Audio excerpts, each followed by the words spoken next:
صبحكم الله بالخير اخواني الاعزاء، ورمضان كريم عليكم ومبارك.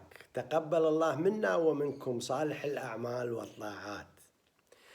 انا حكيت لكم بالفيديوين السابقة عن موضوع الاغماء بسبب انخفاض السكر، فقلنا بالمرحلة الاولى تجي وبالدرجة الاولى انخفاض السكر بالجسم بسبب عدم الأكل وعدم الشرب أو الانقطاع عن الأكل أو التضعيف الإجباري أو الإضراب عن الأكل. الثانية قلنا بعد احتراق الدهون يتولد الأسيتون اللي يسبب هماتين الغيبوبة أو الإغماء. هسه احنا بعد اكو حالتين هي نادرة وبالضبط تخص مرضى السكر. انتبهوا اخوان، هسه احنا ما راح نحكي على الحالة الفسيولوجية، راح نحكي على الحالة المرضية. احنا نريد نعرف شنو الحالة المرضية وشنو الحالة الفسيولوجية حتى نعرف ويا اي حالة نتعامل. فعلم الحركة يهتم في كل الحالات الفسيولوجية والمرضية على مود يفرقها شنو مرضي شنو فسيولوجي. فإحنا نشرح لكم إياها، لكن للأسف إحنا ما نعمل بيها. هسه أحب أقول لكم العلم يبدأ بالسؤال. هسه إحنا شلون نطرح السؤال حتى نعرف شنو هاي الأشياء نادرة الحدوث لكن هي موجودة عند مرضى السكر. السؤال يطرح نفسه كالآتي: هل بالإمكان أن يصيب الإنسان غيبوبة بدون انخفاض السكر أو بدون ارتفاع الأسيتون؟ فيكون الجواب كالآتي، وأرجو الانتباه على تسلسل الأحداث لأن هذا مرتبط بالفيديو الأول والثاني.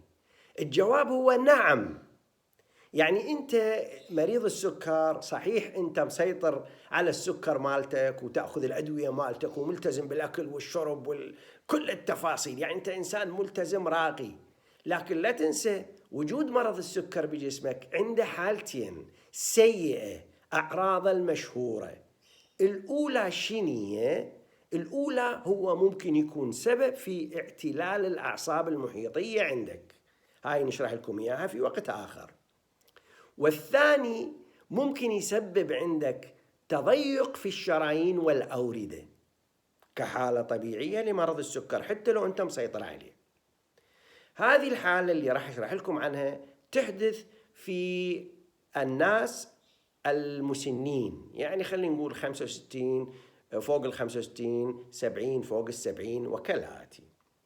هسه أنت مسيطر على السكر مالتك وصرت في حالة شوك يعني صدمة نفسية وجسدية بنفس الوقت غير مسيطر عليها. أنت ما راح تقدر تتعامل وياها المفردة بذيك اللحظة، يعني يولد عليك سترس فظيع بالجسم.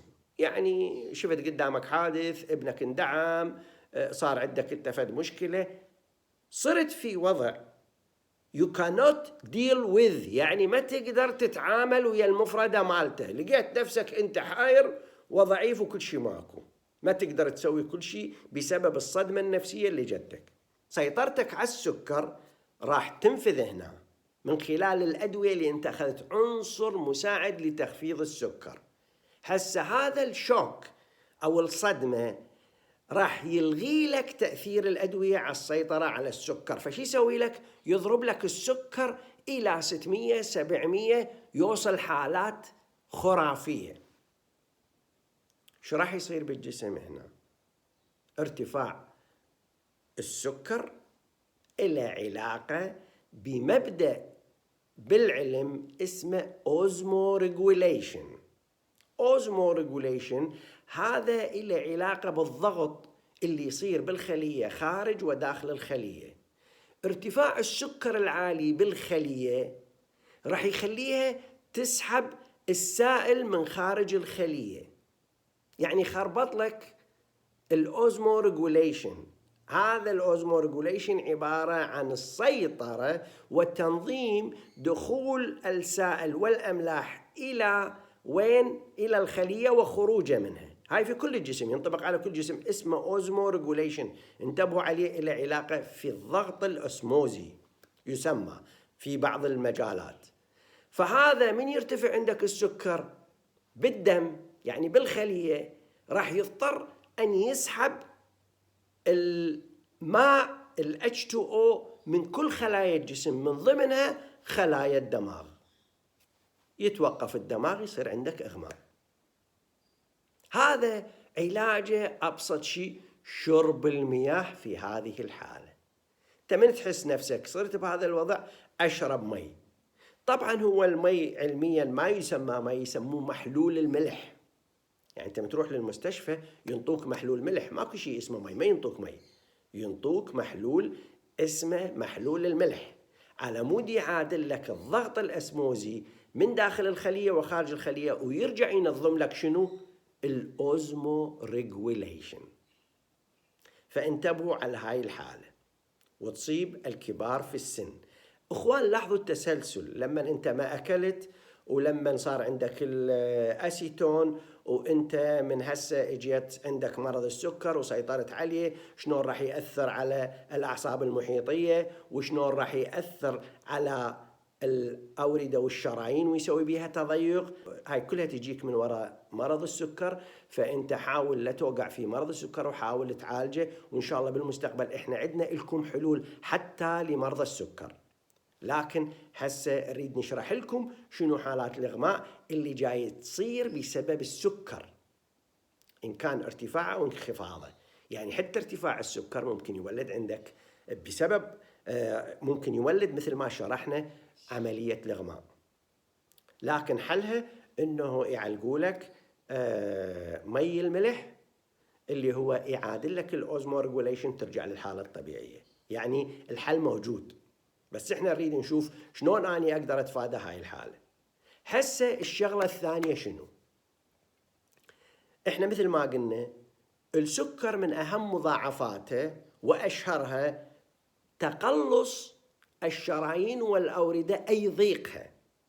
هسه من راح تضيق الدم ينقل للخلايا في جسم الإنسان الأكسجين وياخذ منه ثاني أكسيد الكربون على مود يطرحه عن طريق التنفس.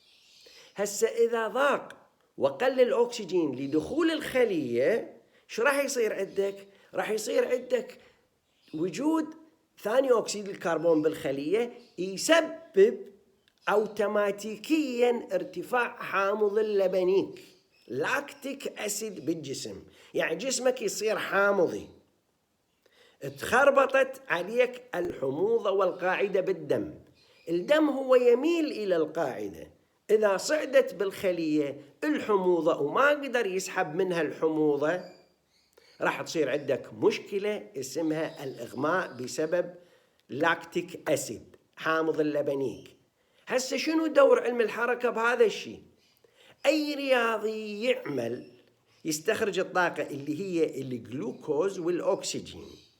هسه لازم الدم يروح يحمل اللاكتيك أسيد ويطلعه عن طريق الفضلات حتى يتخلص من الحموضة ويرجع يعادل. الجسم يقدر يسوي تولرانس، تصعد شوية الحموضة، تنزل شوية الحموضة، هو يسيطر عليها الدم.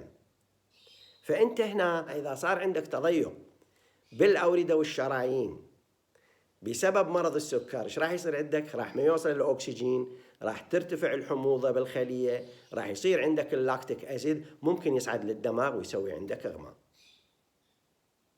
فأتمنى أن تكونون على بينة من اللي جاي يصير بجسمكم في حالة وجود نقص سكر، وجود أسيتون، وجود خربطة أو خربطة الأوزمو ريجوليشن، أو عدم انتظام الأوزموتيك بريشر، يعني الضغط الأوزموتي، واللي احنا نقول عليه بالإنجليزي أوزمو ريجوليشن. إذا تحب تتعرف عليه ابحث عن الأوزمو ريجوليشن وشوف شلون الخلية تتبادل المياه والأملاح من خلال الممبران الجدار مع الخلية.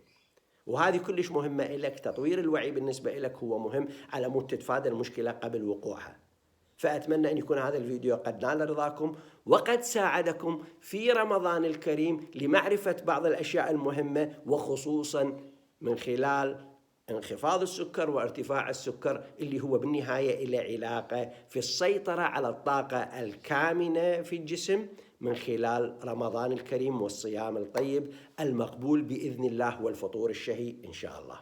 تقبلوا تحياتي وفائق احترامي وتقديري، أخوكم عدنان السمرمد، خبير علم الحركة الدولي، حامل شهادة الدكتوراه بعلوم الصحة PhD Health Sciences Atlantic International University.